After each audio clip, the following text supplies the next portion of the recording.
Assalamu alaikum. Today we are talking about Bloom's taxonomy of measurable verbs. Bloom's taxonomy एक Benjamin blooms ने हमें दी थी. Benjamin Bloom created a taxonomy of measurable verbs to help us describe and classify observable knowledge, skills, attitudes, behaviors and abilities. Blooms taxonomy हमें दी थी Benjamin blooms ने. इसमें हमें दो चीज़ें देते हैं, एक लोअर ऑर्डर लर्निंग और एक होता है हायर ऑर्डर लर्निंग. तो ब्लूम्स टेक्सोनॉमी जो है वो बनाने वाले थे हमारे पास बेंजामिन ब्लूम्स.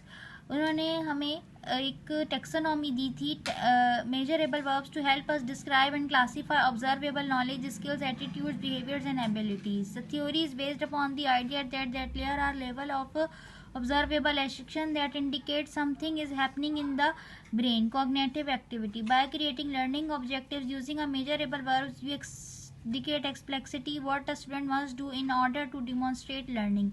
अब इसमें हमें ये बताया जा रहा है कि ब्लूम्स ने हमें एक टेक्सोनॉमी दी थी मेजरेबल वर्ब्स की, यानी कि उस वो जो वर्ब्स थे उसमें ही मेजर कर पा रहे थे हम कि वो किस लोअर ऑर्डर लर्निंग के हैं या हायर ऑर्डर लर्निंग के हैं. और ये हमें बता रही थी ये डिस्क्राइब और ये हमें किस चीज़ को ये हमें क्या करने के लिए हेल्प कर रहे थे, ये हमें डिस्क्राइब और क्लासीफाई कर रही थी observable knowledge, skills, attitude, behaviours and abilities.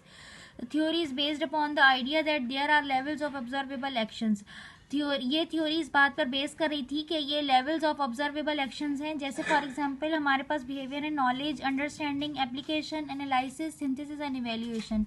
शुरू वाले जो तीन हैं वो हमारे लोअर ऑर्डर लर्निंग के और जो ऊपर वाले हैं वो हायर ऑर्डर लर्निंग के. इस तरीके से हमें वो एक मेजरेबल वर्ब्स दिए जा रहे हैं. इस तरीके से हम स्टूडेंट्स को की जो लर्निंग है उसको डिमॉन्स्ट्रेट कर सकते हैं कि ये लर्निंग हमारी किस तरीके से हुई है, कि हायर ऑर्डर लर्निंग है या लोअर ऑर्डर लर्निंग है.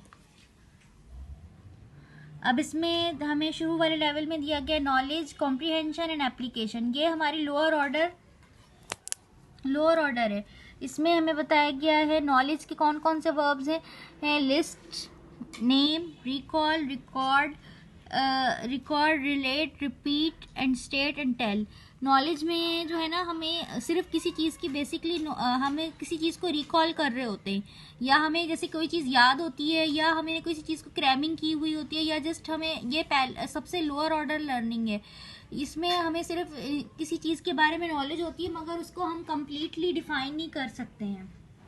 फिर उसके बाद आता है हमारे पास कॉम्प्रीहेंशन. ये कॉम्प्रीहेंशन का मतलब है कि आपके पास नॉलेज हो और आपको उसके बारे में समझ भी आ रही हो. उसको हम इसमें हमारे पास वर्ब्स कौन से हैं, compare, describe, discuss, explain, express, identify, recognise, restate and tell.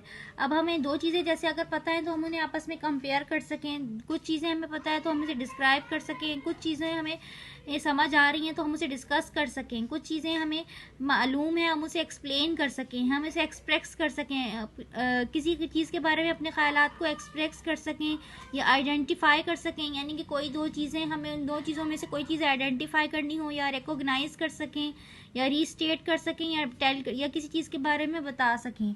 Application में एप्लीकेशन हमारा लोअर लेवल लर्निंग का तीसरा फेज़ है. इसमें एप्लीकेशन में अप्लाई करने का मकसद ये कि हमें कोई चीज़ की पहले नॉलेज होगी, फिर हमें उसकी कॉम्प्रीहेंशन भी होगी, फिर हम उसको अप्लाई कर सकेंगे.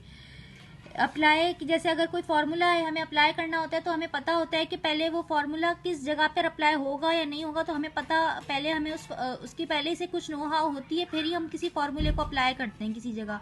कंप्लीट, अब जैसे फॉर एग्जांपल हमें कोई फिल इन द ब्लैंक्स दी जा रही है, अगर हमें उसके बारे में नॉलेज और कॉम्प्रीहेंशन नहीं होगी तो हम उसे कंप्लीट भी नहीं कर सकेंगे. कंस्ट्रक्ट, अब हमें जैसे कोई डायग्राम दी जाती है कि कंस्ट्रक्ट करें, तो वो डायग्राम भी हम कंस्ट्रक्ट नहीं कर सकते जब तक कि हमें उसकी नॉलेज और कॉम्प्रीहेंशन नहीं होगी.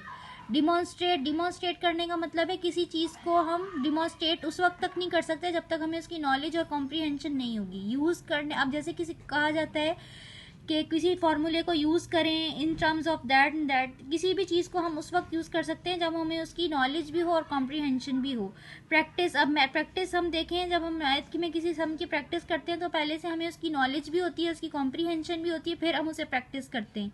ऑपरेट करने का मतलब भी यही होता है कि हमें पहले किसी चीज़ की नॉलेज हो, फिर कॉम्प्रीहेंशन हो, फिर हम उसे ऑपरेट कर सकते हैं। इलिस्ट्रेट का मतलब बयान करना किसी चीज़ को, वो भी हम तब कर सकते हैं जब हमें किसी चीज़ की नॉलेज हो और कॉम्प्रीहेंशन हो।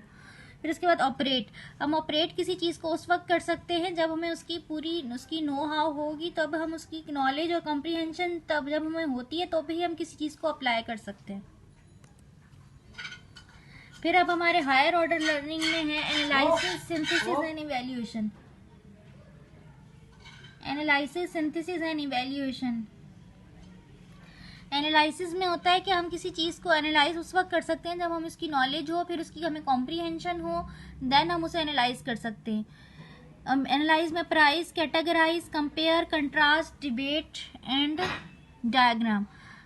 एनालाइज में हमें किसी चीज़ को एनालाइज उस वक्त कर सकते हैं जब हमें उसकी नॉलेज भी हो, फिर हम इसे कॉम्प्रीहेंड भी कर सकें, फिर हम उसे अप्लाई करने के बाद उसका हम अप्लाई कंट्रास्ट, दो चीज़ों का हमें नॉलेज हो, फिर हम उसे कंट्रास्ट कर सकते हैं। कंपेयर का मतलब हमें दो चीज़ों की पूरी नॉलेज भी हो, हमें उसका सारा पता हो, तब हम उसे, ये हायर ऑर्डर लर्निंग में आता है एनालाइज करना किसी चीज़ को। डायग्राम, और डायग्राम का मकसद ये है कि हमें पूरा किसी चीज़ का नॉलेज भी हो, कॉम्प्रीहेंशन भी हो, फिर एप्लीकेशन भी हो, फिर जाके हम उसकी डायग्राम बना सकते हैं।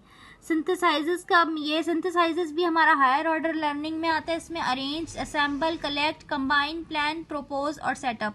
सिंथेसाइज भी हायर ऑर्डर लर्निंग में आता है। इसमें देखें, किसी चीज़ को हम उस वक्त अरेंज कर सकते हैं जब हम उसके पास, हमारे पास नॉलेज भी हो, हमारे पास कॉम्प्रीहेंशन भी हो, फिर एप्लीकेशन भी हो, फिर एनालिसिस भी हो, फिर उसके बाद हमारे पास आता है उसे अरेंज करना, फिर हम उसे असेंबल कर सकते हैं, फिर कलेक्ट, कंबाइन, प्लान, प्रोपोज और सेटअप। ये सारे वर्ब्स से ही आपको जाहिर हो रहा है कि ये हायर ऑर्डर लर्निंग में आता है। फिर हमारे पास आता है